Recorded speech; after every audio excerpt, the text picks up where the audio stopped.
All right, guys, and I think we are live. So I want to welcome everybody this week to the OU Flag Guy, aka Hashtag405's live stream.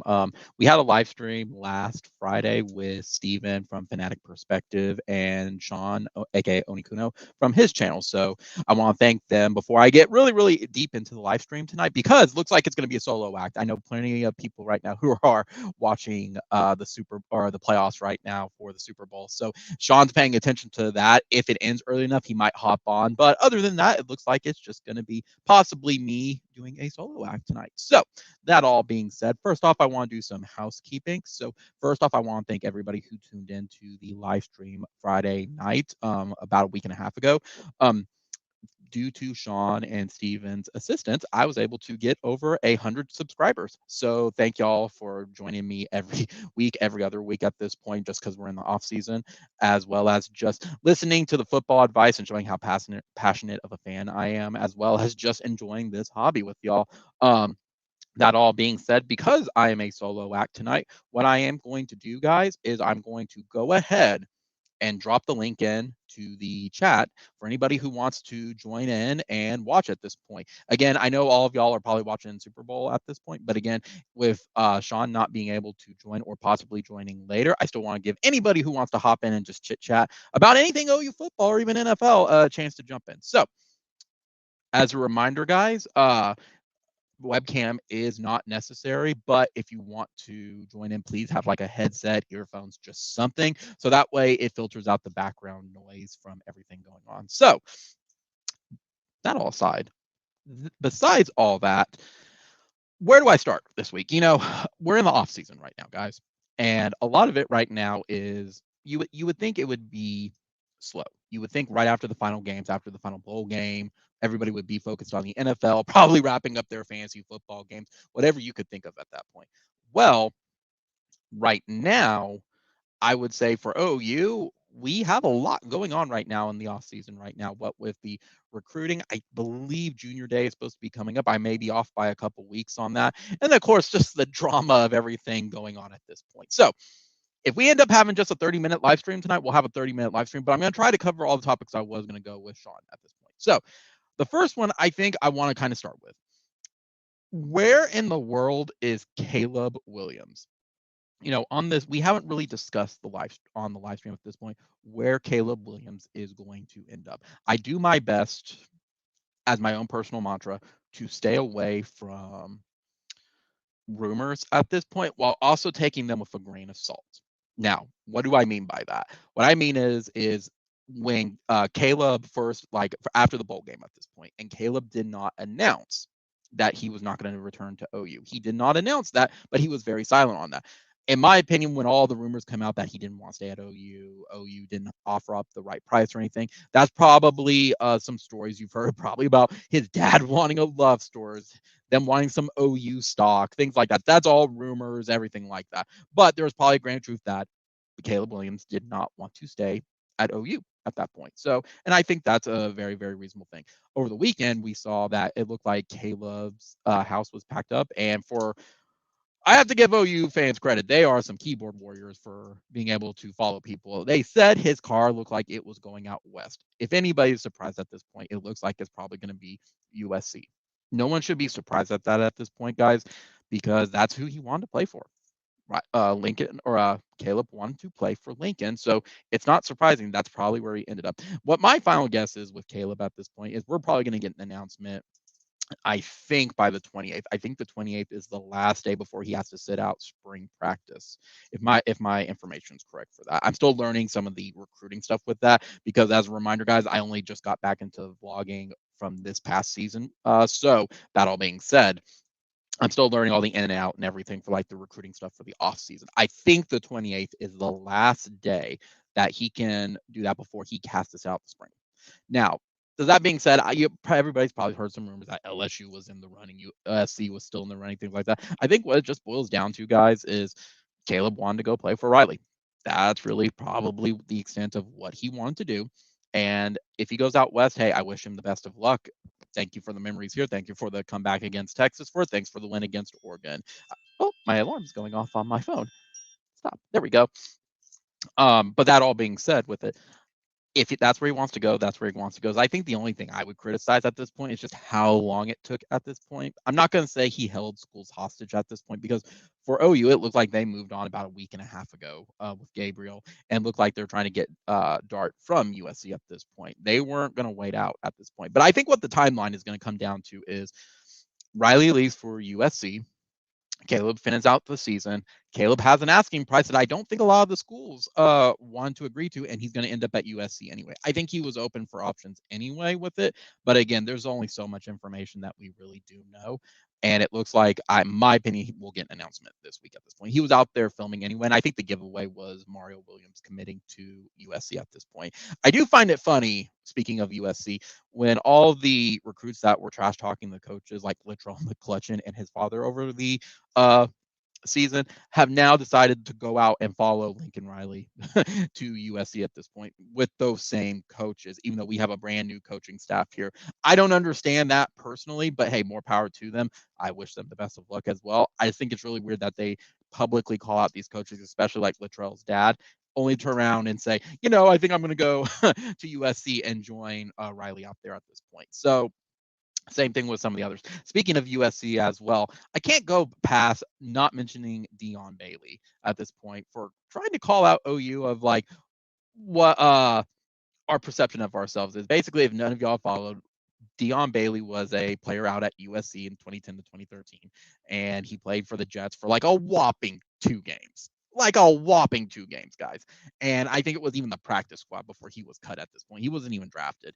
But he just started to go off and say, why does OU think they're the Alabamas of the world? They haven't won a respectable bowl game in this many years at this point. They haven't done any of this. This degree is not even worth it and stuff. If you want to go see all that, go to his Twitter at that point and you can look at that point. I just want to say, like, I wouldn't, if I was him, yeah, I wouldn't be talking. You didn't get drafted, dude. You didn't do a whole lot at USC. Y'all didn't beat Stanford. Y'all didn't actually play for a conference championship at this point.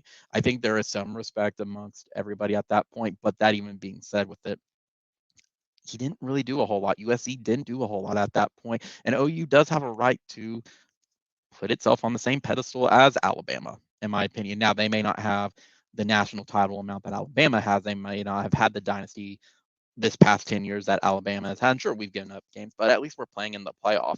I can't remember USC actually in the running for anything in quite some time. So if y'all have comments about Caleb Williams or Dion Bailey or anything like that, drop it in the chat and I'll address it in here at this point. Though, now that aside with it, what else have we got? There was something I was going to bring up with Sean, and it was the college football news on OU being the greatest program according to the AP poll. Now, I do want to bring this up. Greatest. I'm going to be typing in as we go with it, but there was like, I don't know if it was like a something associated with like USA Today, if this was its own thing, like where did this article even come from? If this was just like some rando thing with it, but based on an article. OU was really, really, really pumping it for uh oh, I have to find it. They had it on the website at this point, but they were pumping up. I think it was based on polls and stuff like what OU was for the AP polls and everything like that. It was just a really, really, really, really, really where let me find it, guys. I'm gonna find it. Here it is. Here it was. College Football News uses the AP poll and ranks Oklahoma Sooner as the greatest football program of all time with it at this point. So they basically used a rank score where it was like if you got 25 you were 25th in the AP poll, it was 1.24, it's 2 points, etc., etc., etc. It's really, really, really weird with it because you're just basing it on rankings. You're not basing it on seasons won. You're not basing it on trophies. You're not basing it on national championships. You're not basing it on win streaks. You're not basing it on any of that. It was just a straight up, this is what they were ranked. This is how we applied it, and that's simple. I mean, I guess you could take that into consideration, but me personally, I, I don't know. I don't know. I know we have 5, arguably 8 blue bloods: OU, Ohio State, Alabama, USC, Notre Dame, and then you can make an argument for Nebraska, Texas, and Michigan at that point. But besides that, I think it all just kind of varies what your level of success is at this point with it is. So like for OU, we have the longest win streak. That's not a surprise. That's kind of OU's claim to fame, and we've tied the Heisman amount at this point. Alabama has the national championship. I think Ohio State also has the Heisman's. I think USC has the winning percentage. Michigan has the highest, I think, most wins, things like that. There's things that signify you, as well as if you were good in the 70s, you were probably a blue blood. And I know we could go back and forth on that one of what teams are blue bloods now, what teams are not at this point. I think for me, when it breaks it down, because I'll get on to the rest of the list here in a sec, but when it breaks it down, to me, it was told to me you don't lose your blue blood status. And I thought about that for a long time.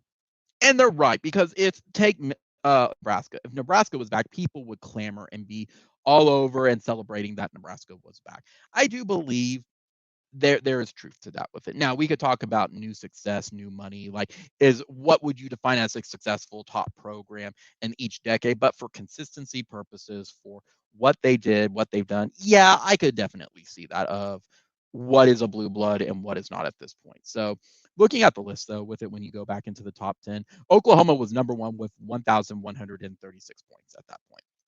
Number two was Alabama, right up there, 1,129 points.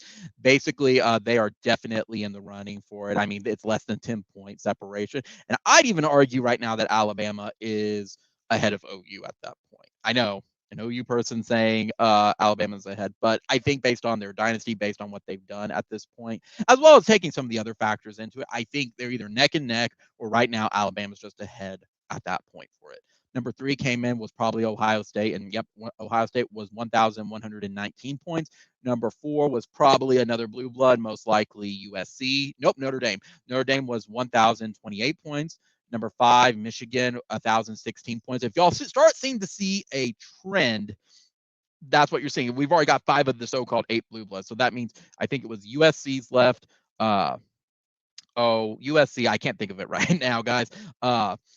USC, Nebraska, and somebody else. Well, I'll remember the last one here in a sec. But number six was USC with 837 points. Number seven, Nebraska at 798. And then number eight, Texas. That was it, Texas. Sorry, Texas. I didn't mean to forget y'all. At 797. You literally had the first eight blue bloods at that point with it. No one should be surprised at that point. Now, rounding out the rest of the list with it, number 9 was Penn State. Number 10 was Tennessee. Number 11 was what was number 11? Well, I can't find number 11, guys. But that was kind of what shakes out the top 10 at this point. They had some other ones at this point, but no one should be surprised that pretty much the most successful football programs were in that list and took up the 8 out of 10 at this point. I'm not surprised Penn State's there, and I'm not surprised that Tennessee's there at this point. You can make an argument for other schools at this point with it, but I'm not surprised that Tennessee's there with it. So congratulations, I guess, to those schools with it. It's just a weird type of circumstance with it because when you break it down, to me, it's not just about the rankings. It's what players have you got in the NFL,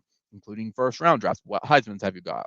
Win streaks, bowl games, successful seasons against your losing seasons. Take your top coach and your bottom coach, eliminate them, and that's what your program is. So for OU, like Bud, Barry, Bob, Benny, take one of them, take the worst one. You still have two successful coaches for, say, versus Texas, where it's just basically Darrell Royal and Mac Brown. Sure, you could take one of them, not the other one from it, but that's it. That's kind of the program they've had about a 10-year decade. That's just kind of an example, though, guys. So that all being said with it, the AP poll, that one, it's nice. It's a clickbait article, in my opinion, with it, because anybody can go and do that. But to really analyze what it is, you have to go into all the nitty gritty at that point with it. And I think you would still get at least from the same ones, the same top 8, but maybe in a different order. Again, to me, it's what I was told to me before. A blue blood is what is signified when you have something that you can own at that point. Like OU has the longest win streak, and the Heisman's. Alabama has national titles, et cetera, et cetera. So guys, we are already 15 minutes in, and there are 7 of y'all on here. So throw your questions in. If you want to join in, hey, I will let y'all in. We can chit chat about OU football, NFL. We'll talk about a little bit of fantasy football at that point. Throw whatever you think at this point with it. I think everybody, again, is watching the NFL playoff game, but I will say that earlier game with, what's their name? They're escaping me, guys, with the Rams and the Buccaneers. Ooh, that was an exciting last 3 minutes. It was kind of boring the rest of the game, but those last 3 minutes made up for it.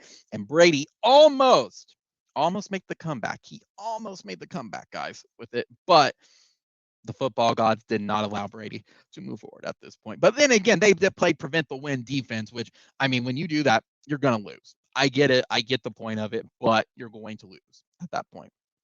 Let's see what else could we talk about right now in this live stream. I know this week Schimidty started his first workouts, and for all of y'all wondering, he spells it SCHMIDTY, not TTY. Apparently, he clarified on it that is how he wants to spell it, so that is what it is. Now, that all being said, I think we're having some of the guys lose some of the excitement now that he is working them hard, because they started live streaming and like, oh, we're getting this isn't as bad as it looks. So this is tough, but this is okay. And then as the week went on, we didn't see a lot of those social media TikToks. We didn't see a lot of the Twitter stuff. It became really silent because he's probably wearing them out with these spring workouts at this point. So I think they're all in for it, and they're all going to discover like why they're going to love him in the moment, and then they're going to hate him, and then they're going to love him at that point. Now, I will say it was funny when Schimidty and his initial talks earlier last week mentioning like he's going to do this, he's going to work them hard, doesn't change that he loves them, but he's going to work them hard. And Roy Williams was a hoot and tweeted out, Schmitty, you never said you loved me. And Bob cracked, and he's like, no, he did. You just weren't listening because you were too tired at this point. So just some funny stuff at this point. We'll see what happens with the workouts and everything as time gets closer at this point. So I'm going through all my topics, guys, fast. I don't see any questions. I don't see anybody wanting to hop in or anything like that. So I'll just keep on going through at this point. So I guess the big topic I really wanted to talk about tonight, now that the season's over, I'm actually going to get a drink really fast. Let me get a drink. Since it is a solo act tonight, guys, I got to keep hydrated. I think the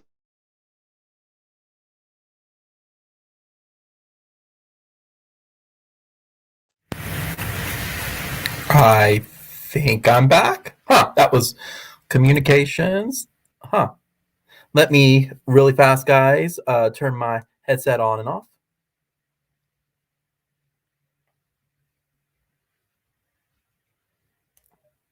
There we go. I think everybody can hear me now much better at this point. I'm going to check the audio and stuff because for whatever reason, it dropped from the background for me, guys. So yeah, looks good. Okay, so now back to what I was saying. I think one of the big topic I wanted to cover tonight was kind of we briefly talked about it in the recap of the OU season with Gavin and Sean, but I kind of wanted to delve a little bit more into the class of 2017. What guys came out of it? Did they make an impact on the field? What are they doing in the NFL at this point with it? So I went up and brought a list up from OU Insider and Rivals, and I want to kind of briefly go over it and see like who guys was like impactful on the field, who we wish may have been impactful, things like that. So on the list with it, we had 28 enrollees at this point with it, and one of the enrollees was Justin Broyles. I think Justin was okay on the field. He didn't see too much playing time, in my opinion, that he could have used maybe a little bit more with it, but he was okay on the field. I mean, versus some of the other ones, Justin made some impacts here and there. The next one was Robert Barnes in our class. But again, Robert Barnes was only here for so long because he transferred to Colorado earlier this year at this point with it. He was here for the 4 years that he was there, but he did transfer out. Tyrese Robinson was here. Again, he played as an offensive guard for us here, and he stayed here for all 4 years. Everybody knows Tyrese Robinson's name. We also got Levi Draper. He was a Colleyville kid out of Tulsa. And again, Levi Draper, he enrolled, but then as far as I'm aware, he transferred to Arkansas at that point. I'm trying to remember some of the stories, but I'm going through the list at this point. I'm going through the list, guys. So again, throw your stuff in and I'll cover it. Addison Gums, I don't remember him stepping on the field at all. Trey Brown, and Trey Norwood definitely impact players on the field. Trey Brown is definitely showing like this year how impactful he was on the Seattle Seahawks' defense. Definitely worth his time to go to the NFL at that point. CeeDee Lamb, and we'll get back to Trey Norwood in a moment. Obviously, CeeDee Lamb, probably one of the best receivers we've had in the past 10 years, maybe even the best one that could be, we can debate about that. In my opinion, he kind of is one of the best ones at this point. Him and Marquise Brown are definitely competing against each other at this point for who is the best wide receiver at this point. But CD is definitely helping Dallas out. Definitely an impact player. Charleston Rambo. Rambo, I have mixed opinions on with it because Rambo, he was on the field and we always saw promise of what he could do, but it never seemed like he settled into the system, whether that is due to Riley not using him, whether it was he was not committing to practice, who knows at this point. It always seems like he was just there and he would always miss like a caught ball. He would always miss something. I don't know what. I never really liked Rambo at his position at this point. He was just kind of, again, he was just kind of there, but he's doing wonders over in Miami at this point. So I chalk some of that up to player development with Riley. And for all of y'all who haven't watched before, or I need to remind, I've always said that for first string, our players were okay, but I was always wondering second string below why player development was not present. And I think Rambo was a part of that. Was he was highly recruited, but was just not part of that player development at that point. So next one was Chris Robinson. Then you got Trey Sermon. Obviously, Trey Sermon, again, kind of like Rambo, except Trey Sermon had the talent. Trey Sermon was good. Riley just didn't utilize him very well, and he went over to Ohio State and almost got himself a natty. Almost. If he didn't get injured, he would have got himself a natty at that point. Obviously, Kennedy Brooks, great running back. You know, I've argued with Sean and Gavin about Kennedy Brooks' talent. I think he's a much better back than Samaje was. He just reads the field much better. Now, that being said, with it, definitely one of our best running backs. I don't think he was as good as Ramondre Stevenson was, but he's definitely probably, maybe third round in the NFL at this point. Maybe whoever's going to get him, they're going to get a smart running back at that point. Grant Calcaterra, again, that would have been a great tight end at this point. If y'all remember, Grant Calcaterra got injured and if I remember correctly, he had like an infection. I want to say that was him. I'm trying to remember who it was, but he got injured and they said they weren't going to pass him anymore at OU for medical reasons to play football again at this point. Maybe it was a concussion. That's maybe what it was. But so he left, and then I think he was out for a year, and then he decided to go play at SMU, and he was part of that Mordecai and Calcaterra combo at that point with it. They did really wonders. It was just when they finally got matched up with some talent at that point, it really just, it hurt because they were not at the same level as the rest of the team was at that point. Obviously, Marquise Hayes, he's another one that was an impact player on the field. Then we start getting into the names that we just never really heard. They just were kind of there at that point. Ryan Jones, Adrian Ely. I think I'm saying Ely right. Now, a great one from it. Again, I'm going down this list with it, so there may be a name that pop up. Isaiah Thomas. Obviously, Isaiah has done an absolute wonder at OU. He did not play in the bowl game, and he's going to be declared in the draft, so we'll have to see where he's going. Maybe, I want to say second round, but that may be wishful thinking at that point. Creed Humphrey, obviously one of the best centers that's played so far for OU at this point. He was definitely solely missed when he left. Marquise Brown, obviously one of the better wide receivers. Dylan Famatu, I don't remember him touching the field at all. Kenneth Murray, obviously. Kenneth Murray, K9, fantastic player, doing wonders in the NFL with the Los Angeles Chargers.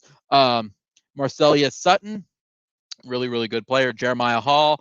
Then you get to like K. Jackery Daly. I think I'm pronouncing his name right again. But again, I think he hopped into the transfer portal at that point. I honestly don't remember at that point. I don't remember him playing too much with it. Let's see.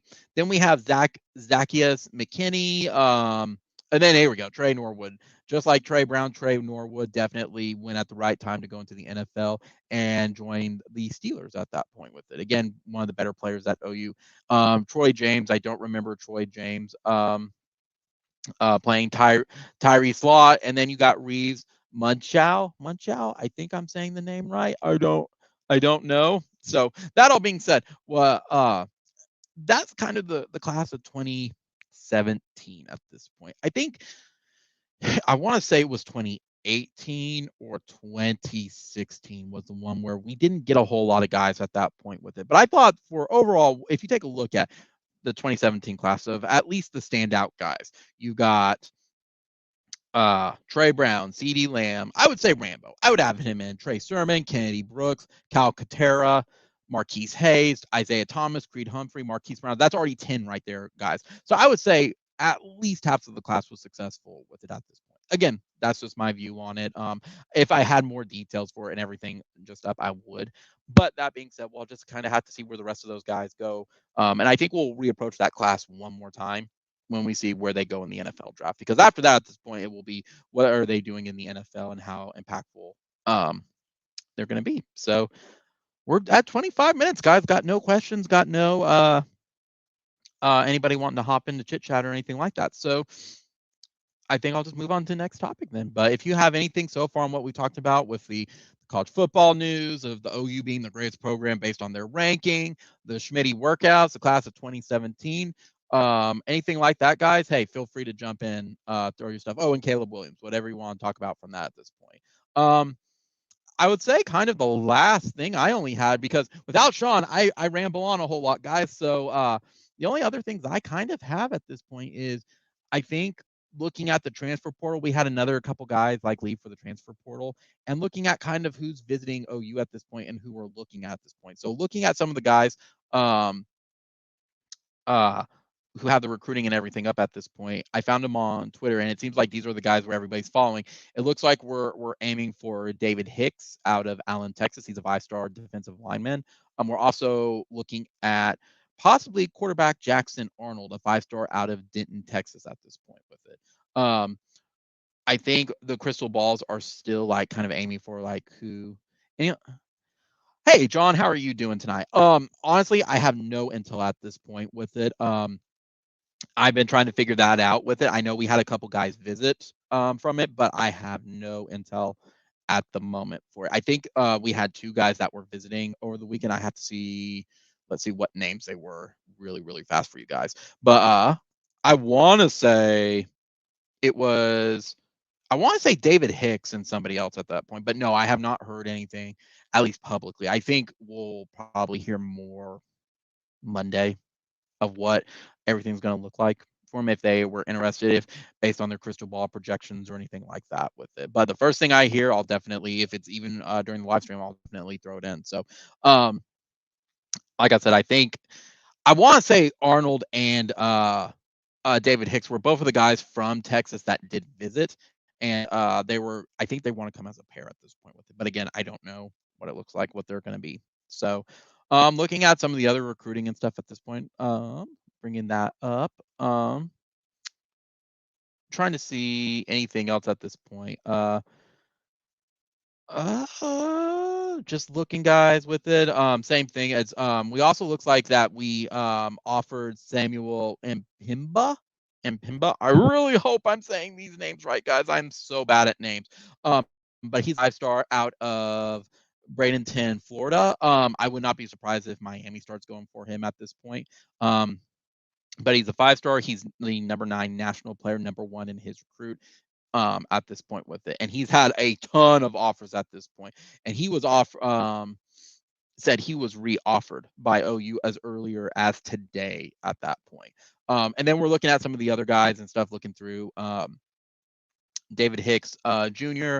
Again, he is nationally like the number 2, I want to say defensive end, number 1 in his position, everything like that. There is some crystal ball forecasts on everything like that, but I was trying to find some of the other ones that we haven't mentioned at this point with it. Let's see. Yeah, Anthony Hill, he was in Norman. It was Anthony Hill and I think David Hicks. Those were the 2.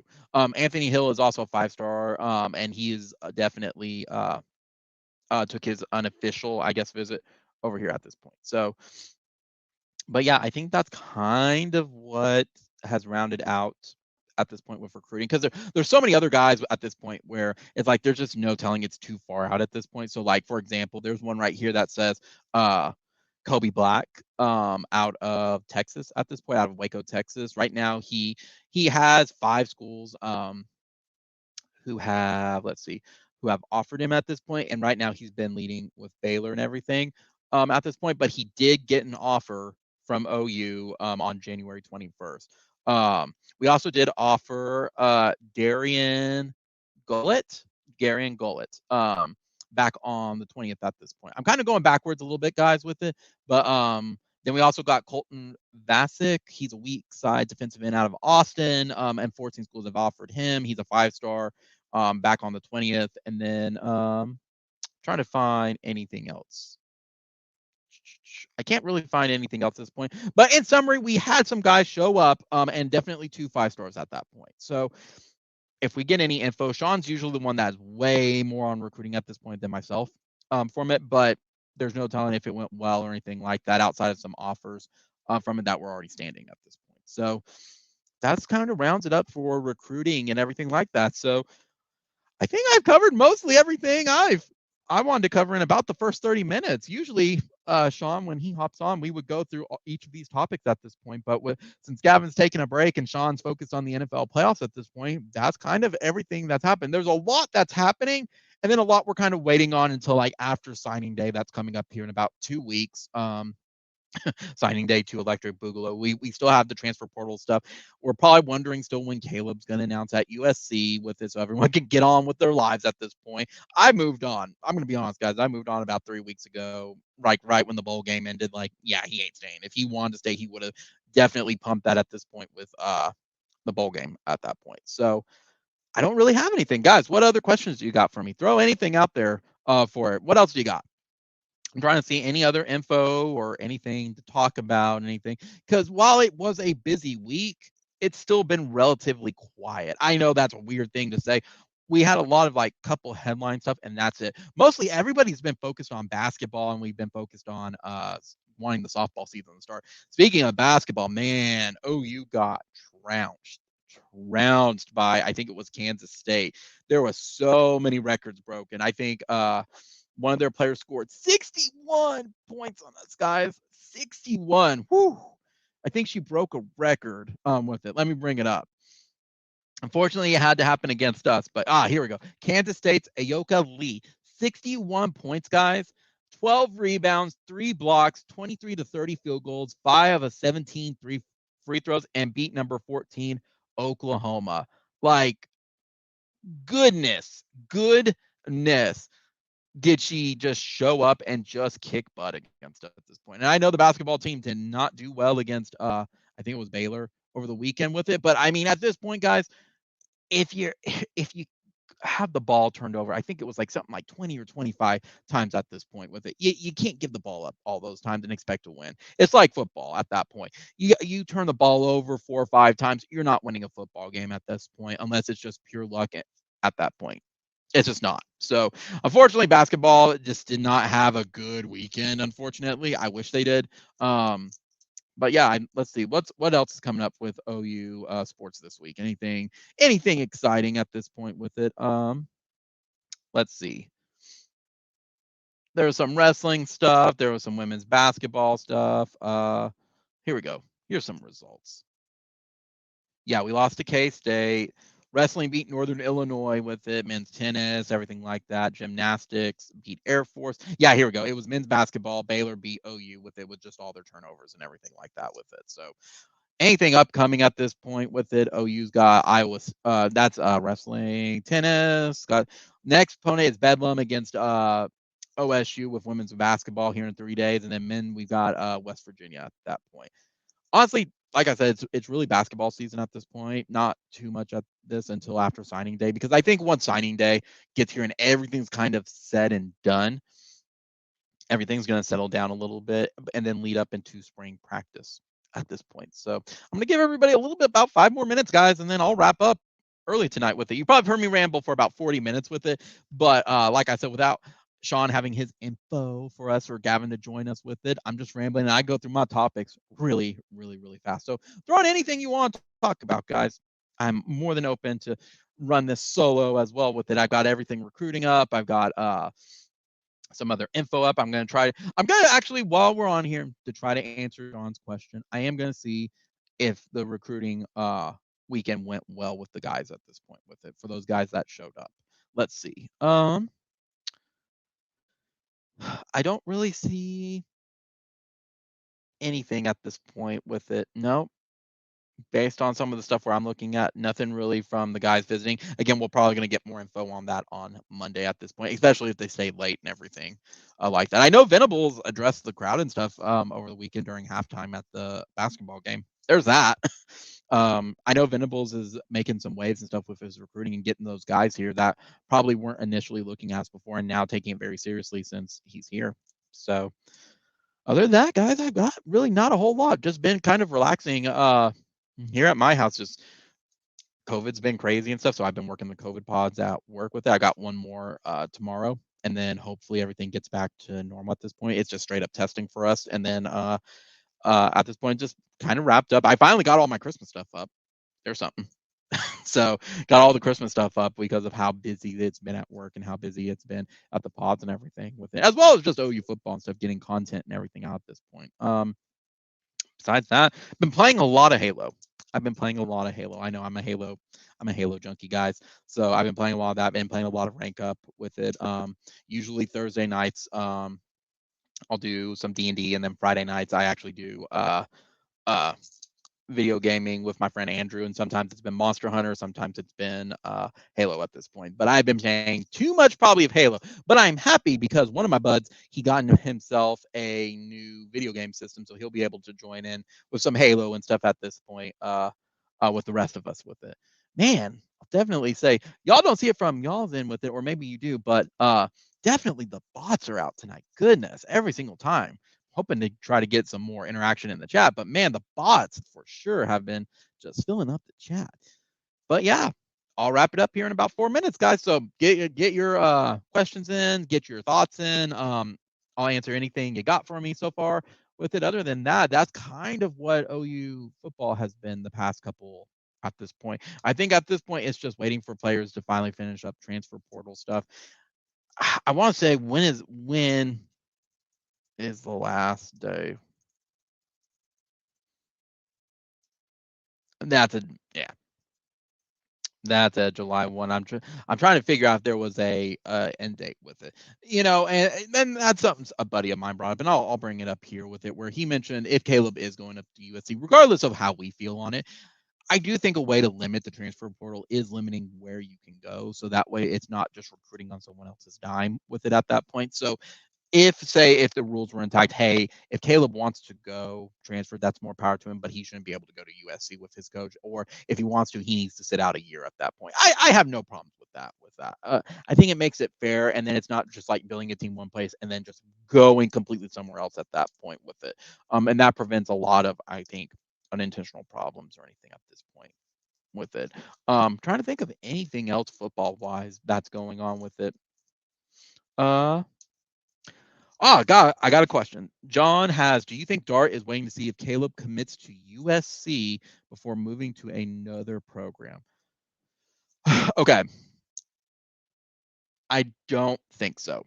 I think Dart has seen the writing on the wall, and I feel, at least perception, I'll be honest, I have not dug too much into the Jackson Dart stuff outside of that. OU fans have gone insane on Twitter when they thought that Jackson Dart was in Norman when it was not him. I think the writing on the wall is that he's not going to be part of Riley's system, and that Riley system is not going to fit him. So I think he's not. I think he's going to move forward. Now the question is going to be is when he would commit to OU, if he is going to commit to OU, because right now Dylan's our quarterback. He's our QB1 at this point. That being said, with it, if Jackson really does commit to OU, you have a true quarterback competition at that point, because Jackson is more talented than Dylan is, but Dylan has that connection with Levy. So they would be a true talent. Now, that being flip side with it, that would be a little weird for Dylan to have that competition, because let's face it, guys, Dart and Dylan aren't coming to OU unless they think they're going to be the starter. I think Dylan thought that with Levy because he's been wanting to play under Levy for years at this point.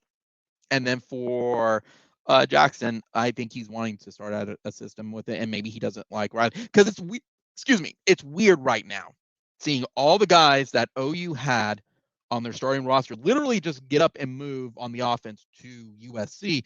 And then we're seeing a lot of the USC guys transfer out from Riley. Now, I know that some of the exchanging of coaches, changing out the guard, everything like that. I understand that at that point.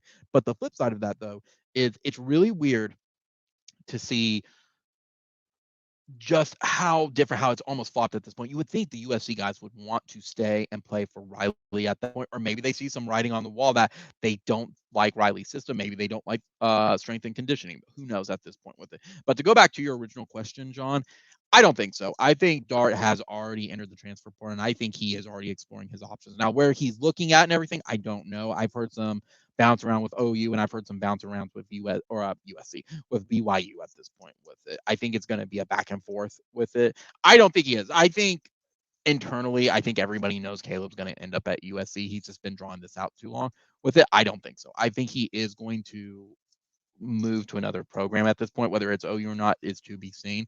Though it is going to be interesting if he does commit to OU. It's going to be him versus Dylan, and who's going to be QB1 going forward, and whose feelings are going to get hurt if they're going to be the backup at this point for Venables. Because again, Venables has passed that responsibility on to Levy. He's focused on the defense right now and him pulling in a lot of those defensive guys. So I think the writing on the wall was there as well, even with Dart putting his name in the transfer portal. I think the writing was on the wall that that's where Caleb was going to end up at anyway, guys, because with the rumors were always that it was LSU, it was Georgia, and it was a couple others. It was Notre Dame at one point with it. And I think those doors are starting to close, that no one wants to reach the agreement for the Caleb Williams price tag. That's what I think is really what it comes down to. And I think Georgia finally closed that door with Stetson Bennett being the QB1 for Georgia going into next year with it. And I think that was kind of the final signal that Caleb was going to go out west at this point. Now, that being said, and I think that's what Venables is focused on, is letting Levy do whatever he wants to with the offense. And he's going to focus on defense, because what we learned from the national championship, even with a down Alabama, and it's weird saying that because they lost the national title game and they were down. So that all being said, I think everyone has started to see, and I even think the NFL has seen a little bit, that the defenses are now slowly catching up to the offenses, that the offenses are having these quick things that there's no time to adjust. But now that it's been a couple years, the defenses are fully catching up with it. And we saw that with Georgia. Outside of injuries and stuff, put all that aside with it, Georgia has a solid defense, and they won with an okay-ish quarterback with it. And I think that's what Venables is aiming for. I think you don't have to have the number one guy for it, but you have to have the defense. And I think what the saying is the offense can score you points, but defense wins you championships at this point with it. So I think that's his mentality going into it at that point. So we're just going to have to see how it looks going into the future. My thought is I think Dart is going to end up at OU, and then we'll see kind of how it goes, though. But who knows? Stuff can change in 24 hours. It can change in 12 hours from it, as we've seen. So we're at the 45-minute mark, guys. Anything else at this point? Because otherwise, I'm going to wrap up the live stream at this point. So, if y'all have any other questions, throw them in the chat. Or if you want to, again, if y'all want to hop into the chat, I'm more than happy to add y'all in. Talk football, talk NFL, talk fantasy, whatever y'all want to talk. Hey, I'll talk video games and Marvel. Like, I'm more than happy with it. This is what the live stream's for with it. I covered all my topics that were on my mind and stuff. But other than that, I'm going to start wrapping up at this point with it.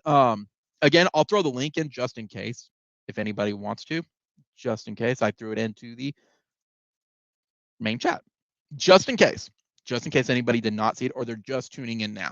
But that being said, if people aren't paying attention for it, I'm going to start wrapping up. So again, I want to thank everybody who has been watching me since probably July 1. With co-host Sean and Gavin at this point, over about a week and a half ago with Steven and Sean's assistants. I just mentioned that earlier in the stream. I got over 100 subscribers with it. So thank y'all again. Without you guys, this channel is it's a hobby, but it makes it more special with each person that's subscribed at this point. My plan going forward right now, and I know it's going to be really weird. I'm a planner, guys, and if it doesn't get done now, it won't get done in the fall with it, just because I have a full-time job with it. This is a hobby versus it being some people's full-time jobs at this point. So for me, though, what I'm looking forward to during the off season is to have the live streams about every other week right now on a Sunday, or if I had to have it on a special day at this point, have it on one of those days. In addition to that, I've got some stuff that I really, really, really want to do on during the week. So either it's going to be during the weekday for it, where I'm going to throw up like a just an analysis video or something like a talking points video or something of that, or a video that I was going to show of like gameplay when I went and attended the games. There's some key plays that I still haven't put up, as well as just some OU Texas atmosphere.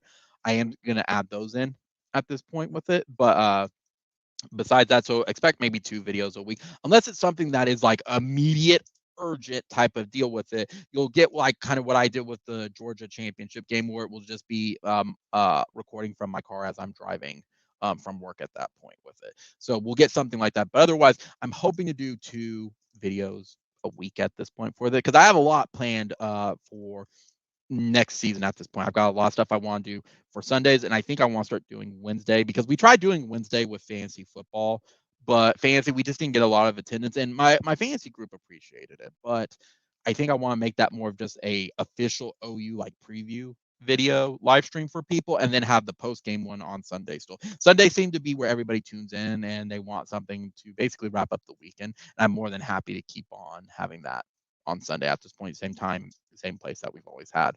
But right now I'm working on a lot of stuff with them. I'm working on some stuff on the side. I'm working on some I'm hoping to get some interviews at this point with some people with it, with some connections that I have. So we'll see how that pans out.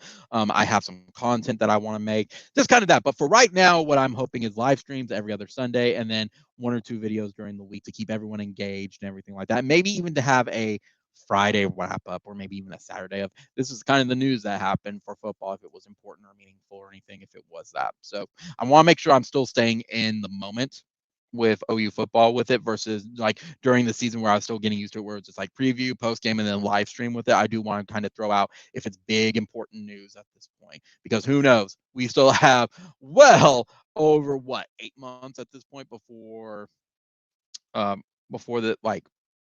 the season starts again at this point. So anything can happen. We could get another SEC thing. We could get the schedule of like OU and Texas finally announcing like 2023 is going to be the move out date, things like that with it. So I just want to be in tune. So I don't see any other questions, guys. I want to thank everybody for joining me tonight. I saw subscribers go up to like 8-ish tonight, so I want to thank all 8 of y'all for joining in. Mr. John, thank you, sir, for throwing in the questions. Like I said, I expected everybody to kind of be in the watching NFL with Kansas City, and I want to say it was Buffalo at this point. I expected people to watch it, and just like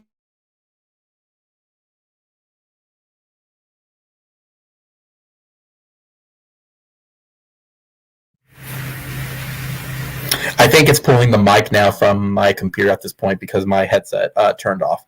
I think. Let me check really fast, guys. With it, yeah, that's where it's pulling it from. But I'm wrapping up, so it's good to go. So that all being said, next week we will not have a live.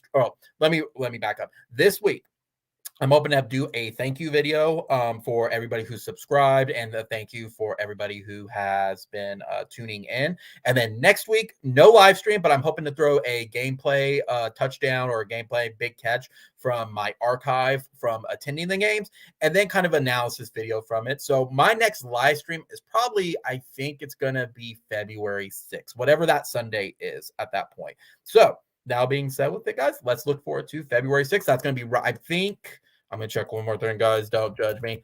I think National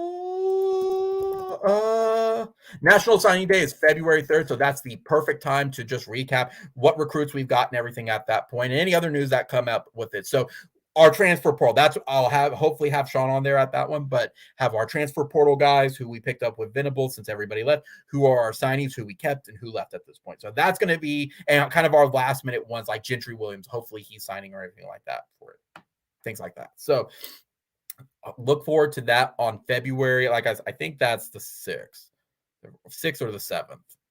I want to say it's one of those days. Don't judge me on it. I don't have a calendar in front of me. So that all being said, guys, I'm going to wrap it up. So again, thank y'all for joining. John, thank you for the questions, guys. And I will see y'all here in 2 weeks with the live stream. I'll definitely put it in the notification thing, so that way y'all can do it. So again, comment, rate, subscribe, click the notification bell, guys, because when we go live, you're able to join in with us. I always appreciate all the questions that I get from you guys from it, and all the interaction with it. Again, I just enjoy football very, very much. So Boomer Sooner, only one Oklahoma, and I'll see y'all here in 2 weeks.